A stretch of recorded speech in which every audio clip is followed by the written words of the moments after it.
Dodger and Me, Chapter 12, Going Down Swinging. The final chapter. I had to be at the baseball field by noon. I woke up around 10 with my usual pregame jitters, only today they were way worse than they had ever been before. Somehow I knew that the whole season would come down to me. I had no idea whether I could come through in the clutch without using up my last wish. And I felt a little bit like it would be cheating to beat out the rest of the league by magic. Plus, and I never would have believed this a week before, I found myself thinking it wouldn't be the same without Lizzie in the stands rooting for me, embarrassing cheers and all. I spent the first half hour of my day lying in bed trying to get a handle on all of these thoughts that were tumbling around in my head.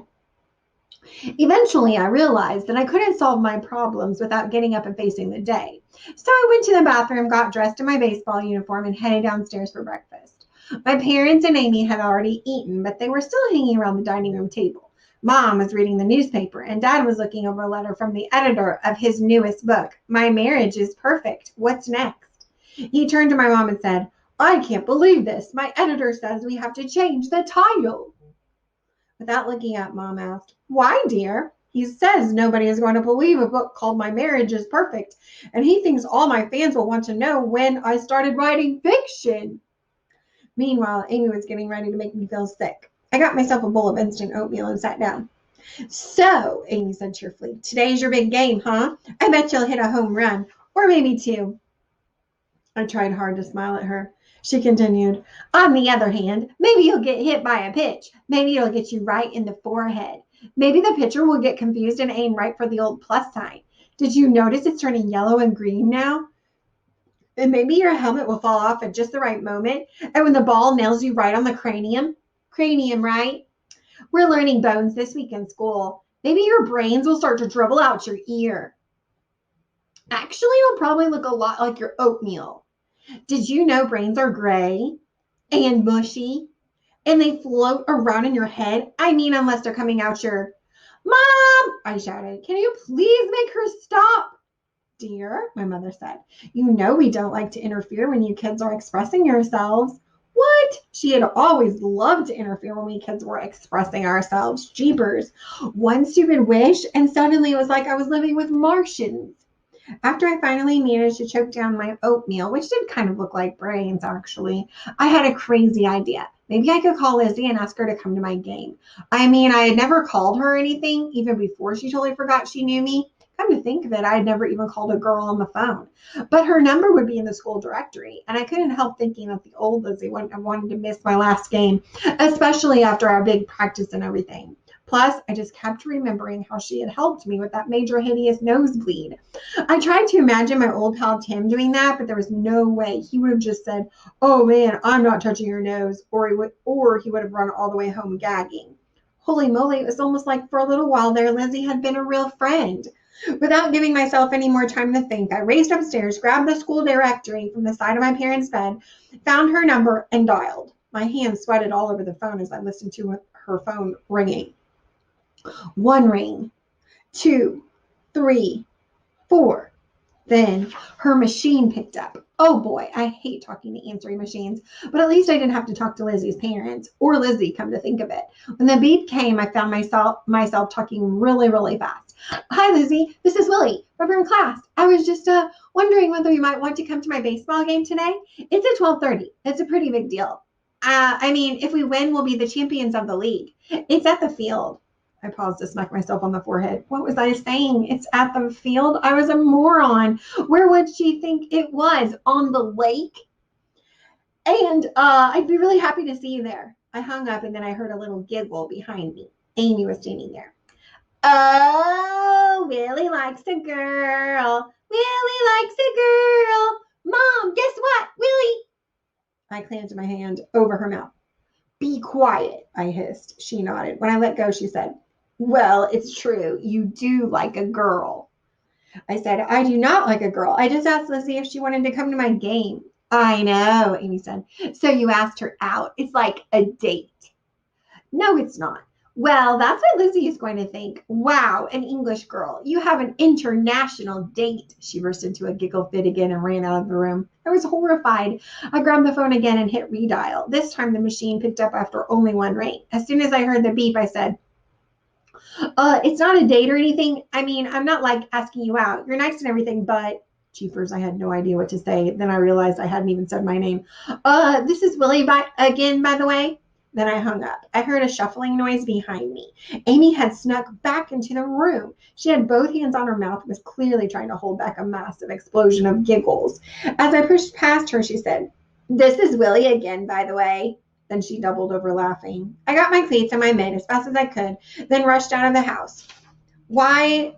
Why stay home and embarrass myself when I was so good at doing that at the ball field? I decided to cut through the forest. Now that I knew the way, I felt pretty comfortable in there. I thought about Dodger. I wondered what he was up to. If the lamp had transformed itself again, who knew where he was or what was happening to him? For all I knew, it had turned into a pizza box and he was all bent over sideways with a lump of cold cheese stuck to his head. But that was his own fault, right? He had messed everything up, not me. And he had lied to me. Well, not lied exactly, but he hadn't told me the whole truth either. On the other hand, we had kind of had a good time together. I mean, when he wasn't injuring me, getting me in trouble, or destroying my house. But he couldn't grant me any wishes. But my wishes were turning out all weird. But, it was also confusing. I wished, poof. Oh no, I had summoned the Great Lasorda. He grinned hugely at me, showing what looked like an endless ocean of perfect white teeth. "William," he intoned, "are you ready for me to make you a star?" "Well," I replied, "why don't you just stick around and we can see how the game goes, okay?" His smile disappeared and he started muttering under his breath about wishy-washy humans who didn't even know what they wanted. He stayed, though. At the field, there were already a couple of guys from my team warming up. I said, "Hey, dudes." They ignored me completely except for the guy I had stranded on third base the week before. "Hey, Wimpy, I was kind of hoping you'd be homesick today. But since you're here, do you want to play right field for a while?" As I trudged out to the right field, the Great Lasorda whispered in my ear, "A star, William. Just say the word." He warmed up for a while. We warmed up for a while, or the rest of the team warmed up. I just stood there in right field where the balls never go and scanned the crowd. No Lizzie. About 10 minutes before game time, my parents and Amy appeared. But that wasn't quite the same thing. Besides, my parents had changed so much, I almost didn't even recognize them. And as far as I was concerned, Amy hadn't changed enough.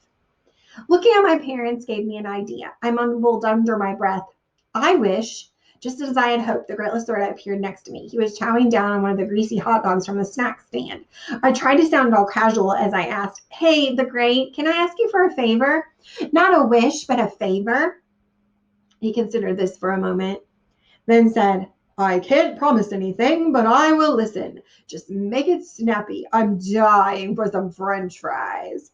I was just wondering whether you could maybe adjust my first two wishes a little." "Adjust them? Why in the world would I adjust the results of your wishes? That would be like admitting I might have made a mistake. And the Great Lasorda never, ever makes a mistake." "No," I admitted, "you didn't make any mistake at all. You did exactly what I asked for. But it turns out that what I asked for and what I really needed aren't the same thing." He stroked his chin in some sort of wise man gesture, or maybe he was just checking for ketchup. Then he said, "Speak to me. I will consider your request while I am enjoying the second course of my snack bar feast. I haven't eaten anything this deliciously greasy since the Greek health inspectors closed down the funnel cake stand at the first Olympics." Quickly, in the last moments before game time, I told the genie what I wanted. Then my team's coaches waved us into the dugout. The umpire shouted, "Play ball!" And the Great Lasorda got himself an order of fries.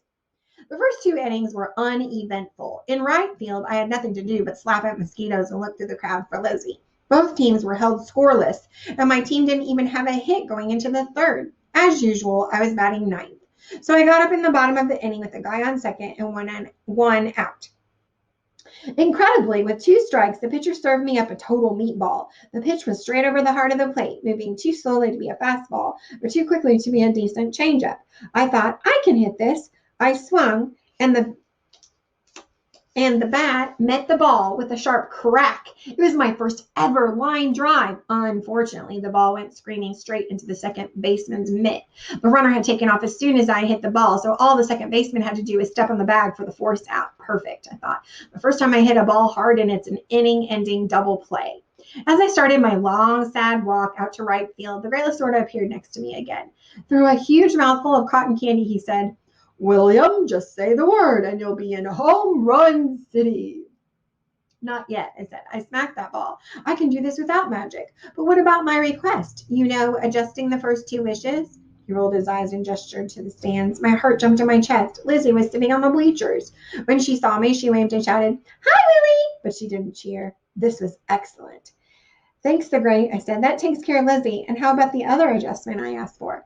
"You'll see," he said mysteriously. The next 3 innings were scoreless for both teams, and we only got 1 more hit that whole time. Needless to say, the hit didn't come from me. I came to bat in the bottom of the 6th and actually made contact again. This time, though, it was just a weak pop-up about 2 feet in front of home plate. The catcher caught the ball, and for the second time, I found myself walking out to right field next to an increasingly well-fed Genie. Once more, he told me he could make me a star. Once more, I told him I wasn't ready to use my 3rd wish for that yet. Once more, he poofed his way back to the snack bar. In the top of the 7th, with 1 out, our pitcher suddenly straightened up after a pitch and grabbed his arm in pain. The coach replaced him with our only other pitcher, who is nowhere near as good. In no time at all, the other team scored 3 runs. We finally retired a couple of their batters, mostly through luck, but the damage was done. Now we had just 1 half inning to score 3 or more runs when we hadn't even managed to score 1 in the first 6. You might have noticed by now that whenever there's a chance in my life for things to get as complicated as possible, that's exactly what happens. So, of course, my team immediately got 2 outs and then loaded the bases just in time for me to once again be the last batter of the game. I mean, you could say, what are the chances? But really, by the time you have your own personal Genie and your best friend in the world is a banished chimpanzee, I'm pretty sure that the odds have basically flown out the window. Oh, well, it hit me as I stepped into the batter's box. My best friend in the world is a banished chimpanzee. I knew my 3rd wish. I thought as hard as I could. I wish. Nothing happened. I looked around. No Genie in sight. And while I was looking around, the pitcher blew a fastball by right under my chin. "Be careful, Willie!" my mother shouted. The next pitch looked like it was coming right at me. I stepped back, but the umpire called it a strike. "Not that careful!" my mom yelled. Several people in the crowd laughed, but I was happy. I wasn't sure where the heck the Great Lasorda had gone, but clearly he had taken care of readjusting my mom before disappearing. While I was thinking about that, the pitcher blew another fastball right past me. The count was 1 ball, 2 strikes. It was basically now or never. I tried to summon the Genie again. I wish. He didn't appear. The next ball was way outside, ball 2. I swung at the next pitch and fouled it off. The count remained at 2-2.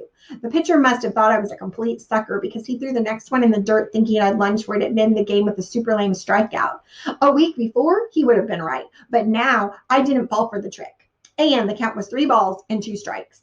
I asked the umpire for a timeout, stepped out of the box, and turned my back on home plate. Well, now the season was completely on my shoulders. The next pitch would decide everything. Every kid in our dugout was yelling. Every single person in the stands was standing up and yelling. Even the coaches were shaking the chain link fence. I bent over, put my hands on my knees, and took a deep breath. I didn't know where the Great Lasorda had gone, but it looked like I was on my own. So as soon as I thought that, of course, he appeared. "Sorry," he said, wiping his mouth with the back of one greasy hand. "I was in line for some popcorn and I didn't want to lose my spot. So now, are you ready for your 3rd wish?" Even with all of the insanity going on around me, I smiled. "Yes, I am," I said. I really was ready. I looked up in the stands at my family. I snuck a glance at Lizzie. I looked at the pitcher and realized I wasn't scared anymore. And I knew for sure that my 3rd wish would be the right one. I took a deep breath and spoke. "I wish I had Dodger back." The Great Lasorda stepped back in shock, then let out a huge burp. "Excuse me?" he said. "But did I just hear you say that your last wish is to have Dodger back?" I nodded. "Dodger," he repeated. "Dodger the blue chimpanzee?" "Yes, that's the Dodger I mean," I said. "Are you sure?" he asked. "No second thoughts? No adjustments?" No second thoughts, no adjustments, I replied. The umpire tapped me on the shoulder and said, "It's time to get back in the box, kid." I turned away from the Great Lasorda and stepped back into the batter's box. Just then, Dodger appeared. He was leaning against the backstop, looking straight across the plate at me. There was a slice of pepperoni stuck to his shoulder. "Dude," he said, "it's about time. I was starting to think you'd never ask for me back." He picked up the pepperoni out of his fur, flipped it up in the air, and caught it in his mouth. He swallowed with a gulp, gave me a huge teethy smile, and said, "So what are you waiting for? Hit that thing out of here so we can go have a party, a fiesta, a night on the town." Wow, it was great to have my buddy back. But had he just said the same thing 3 different ways? For a second, he had almost sounded like, nah, it couldn't be. It just couldn't be. I shook my head to clear my thoughts and took a last quick look around. My parents were smiling encouragingly. Amy was grinning too. Behind Dodger's left shoulder, Lizzie was leaning forward in her seat. Could she still see him? I wasn't sure, but from where she was sitting, she definitely couldn't see the thumbs up sign he gave me. Even with all the pressure of the moment, I could feel joy spreading through my whole body. It felt like I had the greatest secret in the world. And do you know what? I did. I tapped my bat on home plate, then wagged it menacingly at the pitcher. He gave me the evil eye. The umpire shouted, "Play ball!" The end. Goodbye.